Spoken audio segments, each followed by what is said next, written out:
Ampere's law, ठीक है, ऐसे हो जाएगा, ठीक है ना। तो ये क्या है, Ohm's law, because it was given, बेटा बात नहीं करेंगे, it was given by the Ohm. According to Ohm V is directly proportional to the I। अभी कैसे समझ लीजिए, जैसे ही ओम्स लॉ आएगा, ओम्स लॉ आएगा, आप ये लाइन लिखेंगे, क्या लिखेंगे, that in a wire the flow of current is directly proportional to the voltage। किसी भी तार में करंट फ्लो हो रही है, वो किसके डायरेक्टली प्रोपोर्शनल होगी, वोल्टेज, या फिर किसी भी तार की वोल्टेज किसके डायरेक्टली प्रोपोर्शनल होगी, करंट। समझ में आ गई?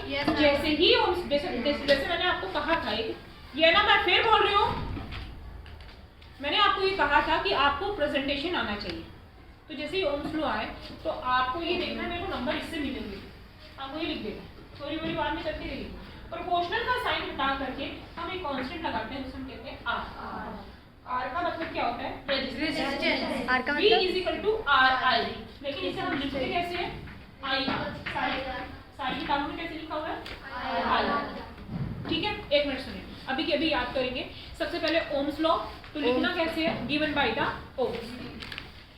और फिर दूसरी बात कि in a wire the voltage of the wire is directly proportional to the flow of current, so we can write V is directly proportional to the I, or for removing the sign of the proportional we have to use a constant, so it will be V is equal to IR or the RI। so the main formula of the Ohm's law that is V is equal to IR। अब यहाँ पे presentation के लिए आपको ये नहीं सोचना है कि एग्जामिनर को पता ही होगा कि V क्या है, I क्या है, R क्या है। आपको मेंशन करना है कि I am telling you V is equal to voltage, examiner नल्ला ही बैठा, I is equal to current, और R is equal to resistance. समझ में आ गई? Yes ma'am. मतलब आपको उसको एक एक चीज समझानी है, किसको, एग्जामिनर को। उसको ये सोचना आपको कुछ नहीं आता, जो मैं बता रही हूँ वही आपको पता है। समझ में आ गई? तो यहाँ तक आपका क्या हो गया, ओम्स लॉ। अब इसका एक कर्व है जो बहुत मैटर करता है, V और I। आपने मैथ्स में पढ़ा होगा कि जो चीज डायरेक्टली प्रोपोर्शनल होती है, मतलब I बढ़ेगा तो V भी बढ़ेगा। Yes ma'am. तो मैं इसकी एक बार वैल्यू लिख के बताऊं, 1 2 3 4 1 2 3 4 1 2 3 4। समझ में आ गई? यदि ये 1 है तो मान लो ये भी 1 है, एक पॉइंट यहाँ हो गया, ये 2 हो गया तो ये भी बढ़ गया, एक पॉइंट यहाँ हो गया, ये 3 हो गया तो ये भी 3 हो गया, एक पॉइंट यहाँ हो गया, ये 4 हो गया तो ये भी हो गया। कुल मिलाकर के कहने का मतलब ये है कि कर्व कैसा आता है, ऐसा आता है। ये डाटाज नहीं दिखाने हैं, ये आपको समझाने के लिए बताया, या फिर आप इसको याद कर लो, बस ये एक ही है। हाँ, एक ही कर्व है। तो इसमें आपको हमेशा क्या करना है, V और इधर क्या लिखना है, I। ये कर्व बनाए बिना आपको नंबर नहीं मिलेगा। मैं ये बनाना चाहती हूँ, नॉर्मल है ये, बस ये। और इस लाइन का मतलब मैं आपको ये बता रही हूँ, इसका मतलब क्या होता है कि यदि I बढ़ रहा है तो V भी बढ़ रहा है। ये डायरेक्ट दिखा है ना फॉर्मूले से, I की वैल्यू ज्यादा होगी तो V की अपने आप ही हो जाएगी। इस पे न्यूमेरिकल भी आता है, ठीक है। इस पे क्या आता है, न्यूमेरिकल। सारी चीज को अभी के भी याद करेंगे। मैम न्यूमेरिकल आते कैसे हैं, अभी बताऊंगी, मैं करवाऊंगी आपसे। होता क्या, ठीक है। सपोर्टिंग मटेरियल किस किस के पास में है, नहीं है, निकालो, आप दे दो। पेज नंबर निकालो 210, और जिसके पास सपोर्टिंग मटेरियल है वो बुक में निकाल लो ओम्स लॉ।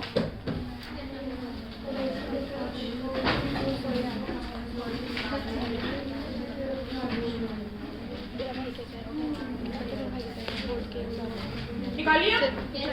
इसकी एक लैंग्वेज है, potential difference across the two pairs of a metallic conductor.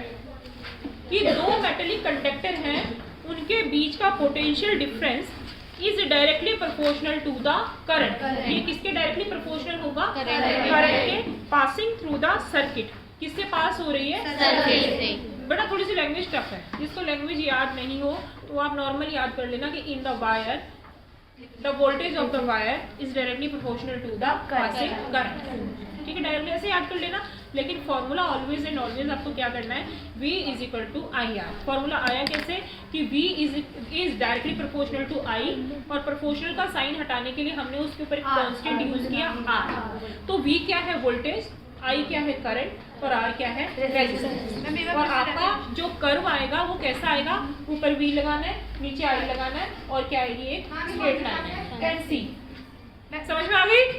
Ma'am एक बार फिर से डेफिनेशन बोल देना कि in a wire the voltage of this voltage of wire is directly proportional to in a wire the voltage of this या voltage of wire is directly proportional to passing कर passing current, proportional to passing current, कि current के क्या होगा, directly proportional होगा। So the formula is V directly proportional लगा करके क्या कर देंगे आप, I, और V is equal to I R. यहाँ तक हो गया? और फिर ग्राफ बना दीजिए, ये हो गया ऑप्शन।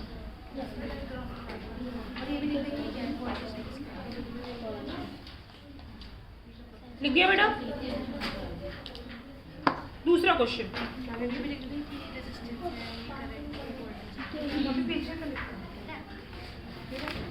अब आता है सेकंड टॉपिक, रेजिस्टेंस। आपने फ्रिक्शन सुना है फिजिक्स में? क्या होता है फ्रिक्शन? फ्रिक्शन क्या होता है, कोई भी बच्चा बताओ, फ्रिक्शन क्या होता है? बेटा ये तो आना चाहिए, 8th क्लास में भी फ्रिक्शन क्यों नहीं आता? ऐसे बताओ कि फ्रिक्शन का जैसे वर्ड आया, आपके मन में क्या विचार है फ्रिक्शन के बारे में? Fraction type, fraction, I am talking about friction. Hindi में फ्रिक्शन बोलते हैं, तो फ्रैक्शन कर दे। फ्रिक्शन क्या होता है? गाड़ी चल रही है, फ्रिक्शन नहीं होगा तो स्लिप हो जाएगी। हम चल रहे हैं, फ्रिक्शन नहीं होगा रोड पे तो क्या हो जाएगा, हम ऐसे उड़ते चले जाएंगे, जैसे अंतरिक्ष में स्पेस में उड़ते हैं ना आदमी, ऐसे ही दिखाया, भूत उड़ते हैं ऐसे, क्योंकि उनमें फ्रिक्शन नहीं लगता है। फ्रिक्शन क्या करता है, हमारी मूवमेंट को रोकने का काम करता है। समझ में आ रही है? जैसे आप किसी स्लिपरी एरिया पे जाओगे, वहाँ फ्रिक्शन नहीं लगता है, और जैसे रफ एरिया पे जाओगे तो वहाँ पे क्या लगता है, फ्रिक्शन। ठीक है, तो मेरा कहने का मतलब ये है कि जब हम नॉर्मल वॉक करते हैं, नॉर्मल चलते हैं, तो हमारे ऊपर एक फोर्स काम करता है, उसे हम क्या कहते हैं, फ्रिक्शन। इसी तरीके से किसी वायर में करंट फ्लो होती है, तो एक चीज होती है जो उस फ्लो ऑफ करंट को क्या करती है, रोकती है। जो रोकती है उसे हम क्या कहते हैं, रेजिस्टेंस। समझ में आ गई? तो रेजिस्टेंस का मतलब क्या है, it is the property of conductor, कि किसी भी कंडक्टर की एक प्रॉपर्टी जो कि क्या करे, रेजिस्ट करे। किसको रेजिस्ट करे, द फ्लो ऑफ चार्ज या फिर द फ्लो ऑफ करंट। एक बार फिर से, रेजिस्टेंस क्या है, resistance is the property of the conductor, कि किसी भी कंडक्टर की क्या है, एक प्रॉपर्टी है that resist the flow of charge, कि जो कि चार्ज या करंट की फ्लो को क्या करे, रेजिस्ट करे या फिर रोके। It is denoted by the capital R. इसको किसे डिनोट करेंगे, कैपिटल आर। और इसके बाद में the unit of resistance that is ohm, OHM। Resistance को किससे डिनोट करते हो, इसकी यूनिट क्या होती है, O। इसको किससे डिनोट करते हैं, ऐसे। समझ में आ गई? रेजिस्टेंस किसको समझ में नहीं आया, हिंदी में बताओ। रेजिस्टेंस किसी भी कंडक्टर की वो प्रॉपर्टी है जो कि चार्ज के फ्लो का क्या करे, विरोध करे। चार्ज, अब मेरी बात सुनो, किसी वायर में करंट आ रहा है और यदि रेजिस्टेंस नहीं हुआ ना, करंट बढ़ता जाएगा, बहुत ज्यादा बढ़ जाएगा। रेजिस्टेंस ही तो क्या करता है, उस करंट को क्या करता है, एक रोकने का काम करता है। समझ में आ रही है कि नहीं आ रही है बात? समझ में आ रही है? यदि बहुत ज्यादा हो गया तो वो क्या हो जाएगी, चीज ही भ्रष्ट हो जाएगी। आ गई कि नहीं आ रही? तो रेजिस्टेंस तो बहुत जरूरी है। नहीं, मैं पढ़ा रही हूँ। तो रेजिस्टेंस को क्या करता है, करंट को रोकता है। इसको डिनोट करने के लिए हम किससे दिखाएंगे, कैपिटल आर। समझ में आ गई ये चीज? कोई डाउट? No ma'am. आर का फॉर्म मैम ये आर इज इक्वल टू क्या? हाँ, अब आर की यूनिट क्या है, जैसे मैंने बोला कि आर इतना लग रहा है, 5 लग रहा है, तो 5 क्या, 5 ओम। ये इसकी क्या है, SI। इसको जैसे मैंने कहा कि रेजिस्टेंस कितना है 5, तो मैं इसको ऐसे लिखूंगी 5 ओम। ये आपको समझना है कि ये इसका सिंबल है ओम। बात समझ में आ गई? इसको मन में एनालाइज कीजिए और मुझे बताइए कितने बच्चों को रेजिस्टेंस और ओम्स लॉ आने लग गया है, जल्दी।